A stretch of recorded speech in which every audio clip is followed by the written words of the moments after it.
di Indonesia sudah sering terjadikan.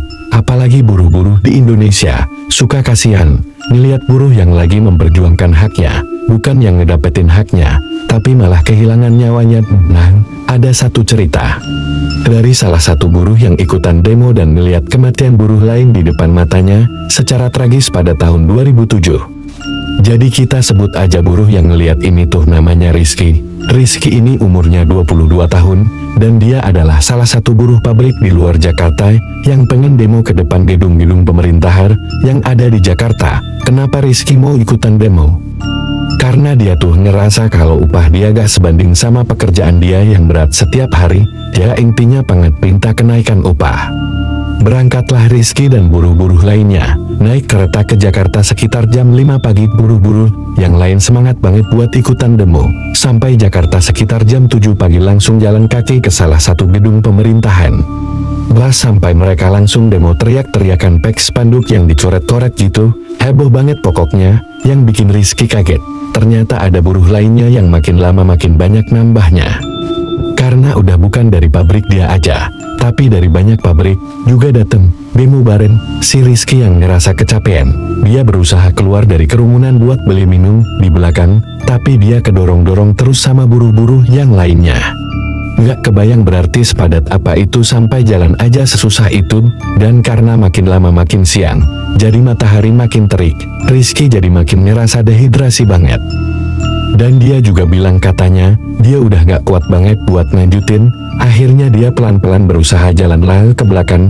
Pas dia jalan ke belakangi, tiba-tiba ada gas air mata ditembak ke udara. Pokoknya di situ dia ngerasa kalau ini udah gak kondusif sama sekali. Akhirnya dia buru-buru mau ke belakang, ditabrak-tabrakinlah orang yang lain. Nah, gas air matanya makin banyak, matanya perih banget, tapi dia masih berusaha jalan ke belakang. Terus pas dia lagi jalan, tiba-tiba dia berhenti, karena ada satu buruh yang jatuh. Bahkan saking udah gak beraturannya buruh yang jatuh ini keinjek-injek. Nah, buruh yang jatuh keinjek-injek ini kelihatan kehabisan oksigen, karena dia posisinya di bawah gitu kan. Bener-bener si Rizky ngeliat sambil mentajamkan matanya yang susah banget, karena perih. Tapi si Rizky juga gak bisa nolongin, karena dia pun kondisinya lemes juga. Akhirnya buruh itu keinjek-injek, ketibal, sampai meninggal di tempat. Di situ Rizky yang udah berhasil keluar dari kerumunan, kaget banget ngeliat buruh itu digotong sama buruh-buruh lainnya pas udah lumayan kondusif, dan Rizky berusaha mau ngeliatkan. Akhirnya ngintiplah si Rizky ke buruh yang lagi digotong itu. Pas si Rizky ngeliat, buruh itu meninggal dengan kondisi matanya kebuka, melotot, dan matanya tuh merah gitu. Di situ Rizky refleks langsung mundur ke belakang saking kagetnya. Dia langsung mau pulang di detik itu juga, karena sebenarnya dia juga takut banget ngeliat itu, karena itu kan kayak demo pertamanya si Rizky kan. Nah, selama perjalanan pulang di kereta, Rizky bengong kepikiran sama buruh yang dia lihat di depan matanya tadi, dari masih hidup sampai sekarat, dan akhirnya meninggal tuh bener-bener disaksikan sama si Rizky kan. Si Rizky juga masih ingat dengan jelas mukanya buruh ini kayak apa, sampai akhirnya dia pulang ke kosannya dia. Begitu sampai dia mandi dan bersih-bersih dan tidur-tiduran di kasur kosannya, tapi ya lagi-lagi dia masih kebayang sama kejadian tadi. Cuma si Rizky berusaha ngedistract dengan cara nonton TV. Akhirnya Rizky sampai ketiduran di situ. Nah, pas dia ketiduran, tiba-tiba dia kebangun sama suara azan maghrib. Dia kaget banget, terus langsung cepat-cepat bangun, dan niatnya mau beli nasi goreng untuk makan malamnya dia. Siap-siap dia cuci muka ke kamar mandi. Dia cuci muka di bak kamar mandinya, dan pas lagi pakai sabun cuci muka, berarti dia meremkan posisinya. Nah, pas dia lagi merem, Rizky tuh ngerasa merinding banget satu badan. Terus pikiran dia langsung kemana-mana. Cepat-cepatlah dia basahin mukanya pakai air. Pas mukanya selesai dibasahin, Rizky tuh kaget banget. Di lehernya dia, kayak ada hembusan nafas gitu, langsung berhenti tuh. Dia gak bisa gerak saking takutnya. Dan pas dia nengok ke belakang, untungnya gak ada apa-apa di situ. Akhirnya keluarlah dia dari kamar mandi. Rizky langsung cepat-cepat ganti baju dan pergi ke tukang nasi goreng di dekat kosannya dia. Pas sampai, ternyata tukang nasi gorengnya tutup. Adanya tukang sate yang jualan. Akhirnya karena Rizky lapar, ya udah dia langsung beli satenya aja. Dia duduk. Terus bilang ke abangnya, "Bang, 1 porsi pakai lontong ya." Nah, sambil duduk, dia ngeliatin satenya dibakar. Asap satenya kalau lagi dibakar kan nabul banget ya. Pas satenya lagi dibakar, tiba-tiba Rizky ngeliat di balik asap itu, ada bayangan kayak manusia gitu. Karena agak gak kelihatan ketutupan asap, Rizky berusaha tajamkan matanya buat ngeliat. Dan pas Rizky udah bisa lihat jelas, dia ngeliat ada sosok buruh yang tadi siang dia lihat. Buruhnya ini ngeliatin Rizky dengan bola mata yang ditentang di tangan kanannya. Di situ Rizky kaget banget. Dia langsung buang muka dan istighfar sendiri.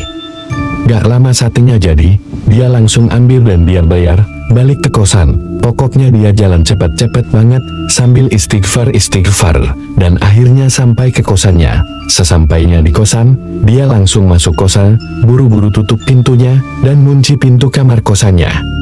Si Rizky berusaha gak mau takut dan mikirin apa yang dia lihat tadilah pokoknya. Dia langsung nyalain TV, dan dia makan satenya, yang udah dipesan tadi. Tapi ya namanya juga manusia, mana bisa kan gak mikirin apa yang barusan dia lihat.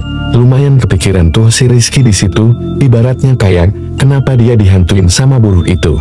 Padahal si Rizky kan gak ngapa-ngapain, apalagi sampai menyebabkan si buruh ini meninggal. Cuma ya udahlah. Akhirnya selesai makan, Rizky tidur-tiduran di tempat tidur, dan dia langsung ketiduran lah, karena kekenyangan. Saat Rizky lagi tidur, kan biasanya pakai guling ya kalau tidur. Rizky ini pas udah ketiduran, dia yang kayak setengah sadar nyariin gulingnya gitu. Dia ngeraba-raba, tapi kayak gak ketemu-temu gitu, sampai akhirnya, karena dia harus pakai guling tidurnya, dia sampai kebangun. Dia cariin sekitar kasurnya, gulingnya gak ada. Akhirnya dia coba raba-raba kolong kasurnya dia, jadi tip kasurnya yang di bawahnya bolong gitu loh.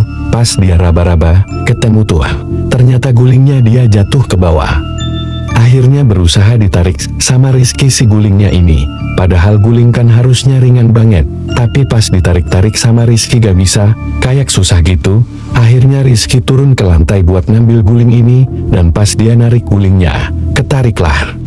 Dia dapat gulingnya, tapi ternyata di guling itu, ada sosok buruh yang tadi dia lihat. Dia pelukin gulingnya Rizky, di situ Rizky langsung lempar gulingnya, dia istighfar gak berhenti, dan dia juga udah gak kuat.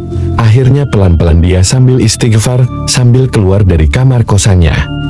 Dan berhasil keluar dari kamarnya, si Rizky langsung lari, kencang banget, dan dia berhenti di musola yang gak jauh dari kosannya. Rizky memutuskan untuk tidur di musola aja malam itu, karena dia yakin, kalau di musola gak mungkin ada gangguan makhluk halus juga kan. Tetapi gak sampai situ aja.